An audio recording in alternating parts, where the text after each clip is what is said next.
Joining us on the pregame show is first-year head coach at Fleming Island, Chad Parker.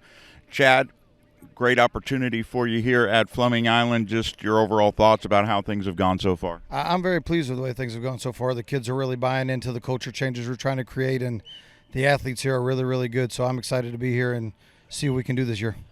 You were at Bartram Trail, a great football program for 9 years. Talk about that experience. It was great. I was at Orange Park for 8 years, and then I went to Bartram Trail with knowing that I wanted to be a head coach to learn from Daryl Sutherland, and he kind of took me under his wing and was a great mentor to me. And we still talk at least 3-4 times a week, and I feed off of him and call and ask him advice on things and situations. So he's been great. So I was glad to have been there. I remember being so impressed with Bartram Trail last year as Fleming Island played. You guys were so tough.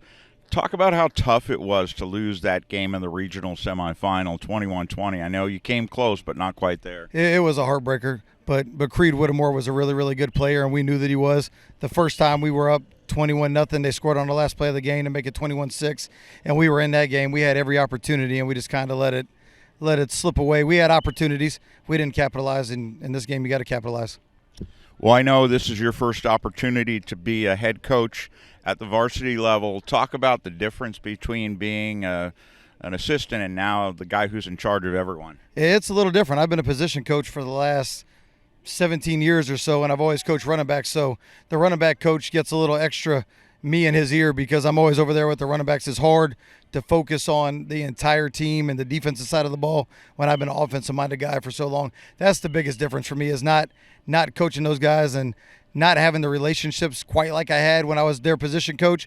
You know, I take on a different role as the head coach. So differentiating those two things are kind of the hardest thing for me in adjusting. What made you decide now was the time to step into a head coaching position? Well, I always said that whichever opened first, Fleming Island or Bartram Trail, I was going to try to be the next head coach of, and they both opened up at the same time. But, you know, with Coach Sutherland resigning, I always said, I told Coach Sutherland that I would rather be his assistant head coach than anybody else's head coach. So when he resigned, it made it the right time. Had he stayed, who knows where I would be, but this was the right opportunity for me.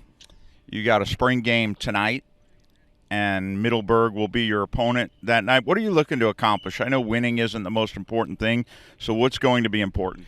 Growth for us. You know, it's been a different kind of spring.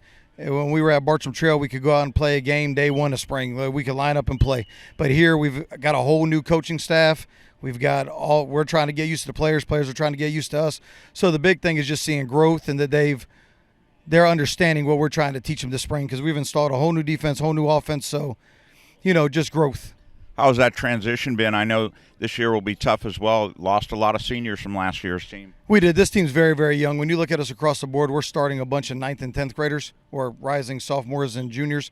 But, you know, that makes it bright for the future. That was a big appealing part of this job, was knowing that we were young and that we had something to build on for the future. Come in, change the culture. I prefer it this way than a senior-heavy team, and you come in and you get things rolling and then they're gone. So we'll start from the ground up and we'll see what we can do with it.